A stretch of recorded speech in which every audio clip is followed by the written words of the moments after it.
Hello అండి, welcome to our channel random finds by మమ్మలు. అందరూ ఎలా ఉన్నారు? బాగున్నారా? మేము కూడా చాలా బాగున్నాము. లాస్ట్ వీడియోలో చెప్పాను కదండి, శ్రీశైలం దర్శనం అయిన వెంటనే మహానందికి స్టార్ట్ అయిపోతున్నామని చెప్పి. సో శ్రీశైలంలో దర్శనం ఆఫ్టర్నూన్ 1 అట్లా అయిపోగానే ఇంకా వెంటనే ఎక్కడ స్టే చేయకుండా మేము ఈవినింగ్ లోపు మహానంది రీచ్ అవ్వాలని చెప్పి స్టార్ట్ అయిపోయాము. సో లైట్ డ్రిజ్లింగ్ ఉండడం వల్ల క్లైమేట్ కూడా చాలా కూల్గా ఉంది. సో జర్నీ అంతా మాకు మంచిగా జరిగింది. ఒక 1 అవర్ 2 అవర్స్ జర్నీ తర్వాత కొంచెం స్లీపీగా అనిపిస్తుందని చెప్పి ఒక పవర్ నాప్ వేద్దామని చుట్టూ కొండలు మధ్యలో ఒక పొలం ఉంటే అక్కడ చెట్టు కింద కార్ పార్క్ చేసేసి ఇంకా మా హస్బెండ్ చాప అవన్నీ వేశారు. పిల్లలది పాప పడుకుంటుంది అని చెప్పి ఇంకా అందరూ మంచిగా చాప వేసుకొని పడుకొని సేద తీరుతూ ఉన్నారు. అక్కడ చిన్న చిన్న కుక్కలు కూడా ఉన్నాయి. పాపం మేము ఏమైనా పెడతామని చెప్పి చూస్తూ ఉన్నాయి.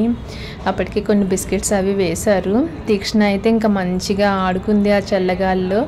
ఇంకా అక్కడనే తనకి ఫుడ్ కూడా పెట్టేశాను. అలా ఒక ½ అన్ అవర్ పవర్ నాప్ తర్వాత మళ్ళీ స్టార్ట్ అయిపోయాము.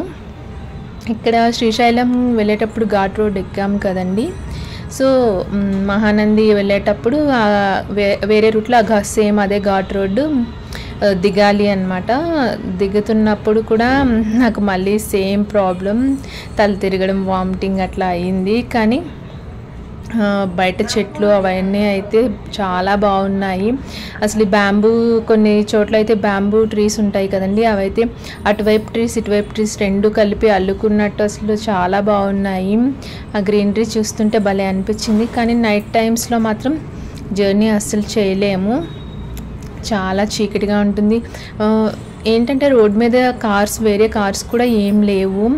ఎప్పుడో చాలా దూరం వెళ్ళిన తర్వాత ఒక కార్ అలా కనిపిస్తుంది. సో అందుకని చెప్పి పగలు జర్నీయే బెటర్. అక్కడ అయినా నైట్ అలో చేయరు. అలా మహానంది రీచ్ అయిపోయామండి ఈవినింగ్ 5 వరకు. మహానంది ఎంట్రన్స్లోనే ఒక పెద్ద నంది ఉంది. అక్కడ లోపలికి వెళ్ళడానికి ఒక 10 రూపీస్ అట్లా టికెట్ ఛార్జ్ చేస్తున్నారు అనమాట. అది చాలా బాగుంది చూడటానికి. సో నేను వెళ్ళేటప్పుడు ఇది చూసి వెళ్దామంటే మా హస్బెండ్ వచ్చేటప్పుడు చూద్దామన్నారు. సరే కదా అని చెప్పి కొంచెం వీడియో కవర్ చేసేసి వెళ్ళిపోయాము. అక్కడికి వెళ్ళిన తర్వాత టెంపుల్ ముందు కార్ పార్క్ చేసి మొత్తం ఒక చిన్న క్లిప్ తీసా అన్నమాట, సరౌండింగ్స్ ఎట్లా ఉన్నాయని. ఈలోపు మా వాళ్ళు రూమ్ మాట్లాడడానికి అని చెప్పి వెళ్ళారు. అక్కడ దగ్గరలోనే హరిత హోటల్స్ కూడా ఉన్నాయి, కానీ మేము అక్కడ తీసుకోలేదు. వేరే చోట అక్కడ వస్తారనమాట మధ్యలో ఈ బ్రోకర్స్ లాగా, రూమ్స్ చూపిస్తాం మ్యామ్, డీలక్స్ రూమ్, మంచి రూమ్ అట్లా అని చెప్పి. సో వాళ్ళతో వెళ్ళారు. కొంచెం బెటర్, పర్వాలేదు, ఒక మంచి రూమ్నే చూపించాడు. ఇంకా అక్కడ ఈవినింగ్ 5 కదా, మళ్ళీ మేము వచ్చేసరికి 7 అట్లా అయిపోతుందని చెప్పి నేను కొన్ని ఫొటోస్ తీసాను. ఫొటోస్ తీసి వెంటనే రూమ్ దొరికేసింది, అక్కడికి వెళ్ళిపోయాము. రూమ్కి వెళ్ళిన తర్వాత ఫ్రెష్ అప్ అయి మళ్ళీ టెంపుల్కి వచ్చాము. టెంపుల్ అయితే చాలా బాగుంది. నేను ఫస్ట్ టైం చూడడం మహానంది. యాక్చువల్గా కాణిపాకం వెళ్దామని చెప్పారు మా హస్బెండ్, కానీ మహానంది ఎప్పుడు చూడలేదు అని చెప్తే సరే మహానందం వెళ్దామన్నారు. నాకైతే చాలా నచ్చింది. దర్శనం కూడా చాలా బాగా జరిగింది. సో ఒక్కసారి మీరు కూడా చూసేయండి టెంపుల్ సరౌండింగ్స్ మొత్తం ఎలా ఉన్నాయో, మీకు కూడా తప్పకుండా నచ్చుతుంది.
సో ఇది అండి ఈరోజు వీడియో. చూసారు కదా, మా వీడియో కనుక మీకు నచ్చినట్లయితే ప్లీజ్ లైక్ చేయండి, షేర్ చేయండి, సబ్స్క్రైబ్ చేయండి. Thank you for watching.